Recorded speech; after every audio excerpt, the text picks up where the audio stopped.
መጽሐፍ ቅዱስ ላይ የመላእክትን ስም መጥራት የሚያንገፈግፋቸው ሰዎች አሉ።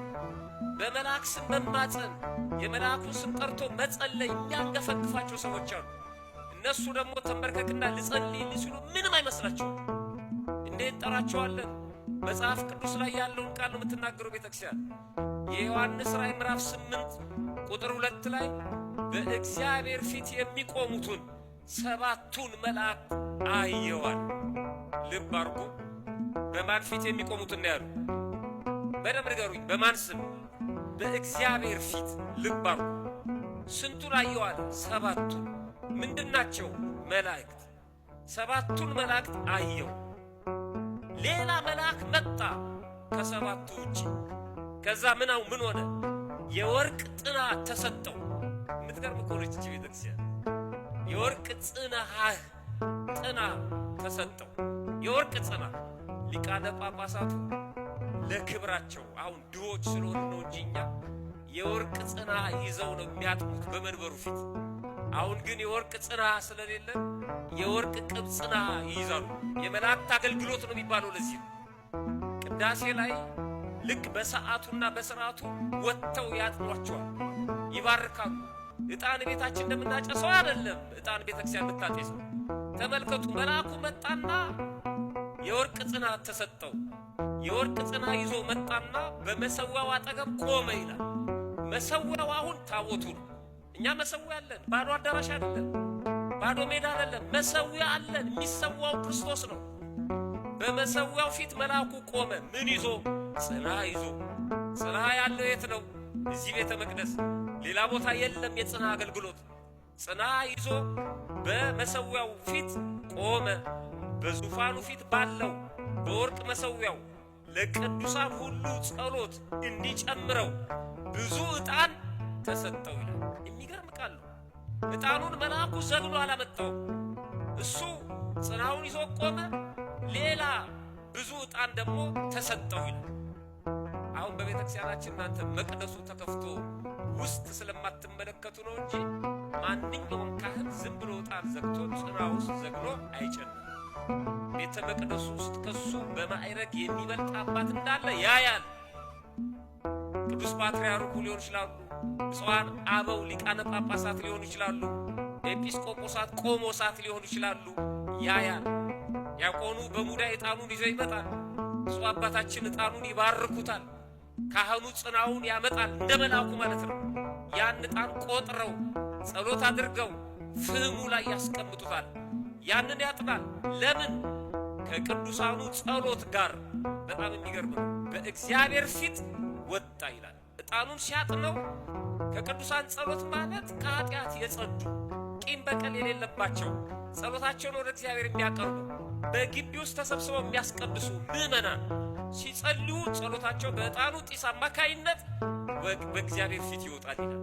እግዚኦታ ላይ ጽና ይዘው አባቶች የሚያጥኑት ለዚህ ነው።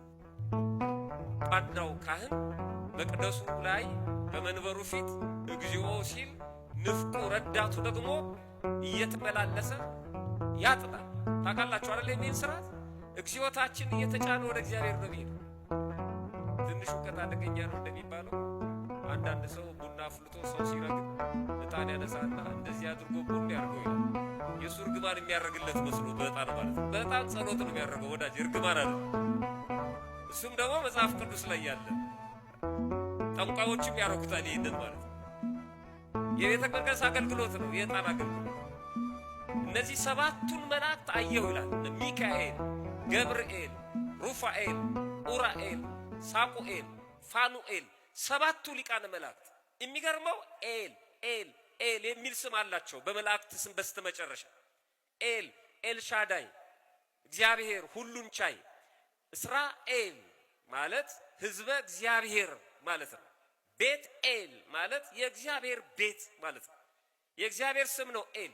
በመላእክት ስም መጨረሻ ኤል አለ። እስቲ ገብርኤል በሉ። ኤል አለ። ሚካኤል በሉ።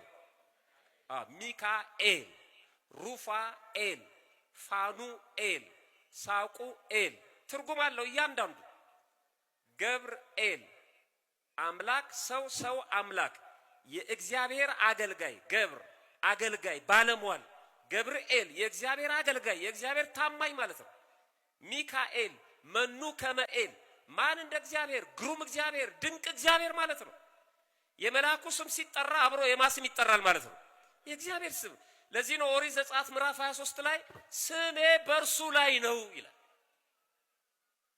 መልአኬን በፊት ሰዳለሁ፣ በፊቱ እንዳታስቆጡት ተጠንቀቁ፣ ስሜ በሱ ላይ ስለሆነ ይቅር አይላችሁም ይላል። ስሜ አብሮ አለ። የመልአኩን ስም መጥራት የማንን ስም መጥራት ነው ማለት ነው? የእግዚአብሔር። የመላእክትን ስም አለመጥራት መላእክትን መናቅ ማንን መናቅ ነው ማለት ነው? እግዚአብሔር። ሰባቱን የሚቆሙትን አየሁ ይላል። አንዱ አሁን የኔና የናንተ ጠባቂ ቅዱስ ገብርኤል በእግዚአብሔር ፊት የሚቆመው ማለት ነው። ደግሞ ግልጽ ነው። የሉቃስ ወንጌል ምዕራፍ 1 የመጀመሪያው ምዕራፍ ገብርኤልን ወር በገባ በስንት ነው የምናስበው?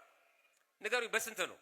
19 19ኛው ቁጥር ላይ ቅዱስ ገብርኤል ስራ ራሱ የተናገረዋል። የሉቃስ ወንጌል ምዕራፍ 1 ቁጥር 19 ላይ መልአኩ መልሶ ይላል። ለካህኑ ነው ለዘካርያስ ነው የሚነግረው።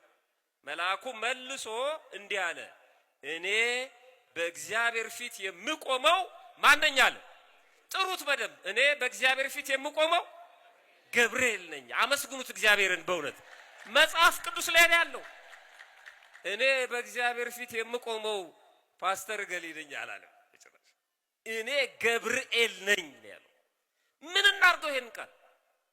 እኔ ነኝ በእግዚአብሔር ፊት የምቆመው ገብርኤል እኔ ነኝ። ለምን ይሄንን አለው? አልቀበልም ሲለው ካህኑ በቤተ መቅደስ ውስጥ ተገልጦለት እያናገረው እምቢ ሲል አንተ ተው ይለዋል ቅዱስ ገብርኤል። እኔ እኮ ተራ መልእክተኛ አይደለሁም፣ የመጣሁት ከተራ ቦታ አይደለም፣ የምነግር ተራ ቃል አይደለም፣ በእግዚአብሔር ፊት የምቆመው ገብርኤል ነኝ አለው። ከዛ ቀጥሎ ምን አለው? በጣም ደስ የሚል ቃል ነው። በሉ አመስግኑት፣ በደንብ አመስግኑት ከልባችሁ ስለሆነ ድገሙና አመስግኑት በእውነት። አረ የዚህ ቤተክርስቲያን ልጆች ያደረገን እግዚአብሔር ክብር ምስጋና ይግባው። በእውነት አመስግኑት፣ በደንብ አመስግኑት እግዚአብሔር።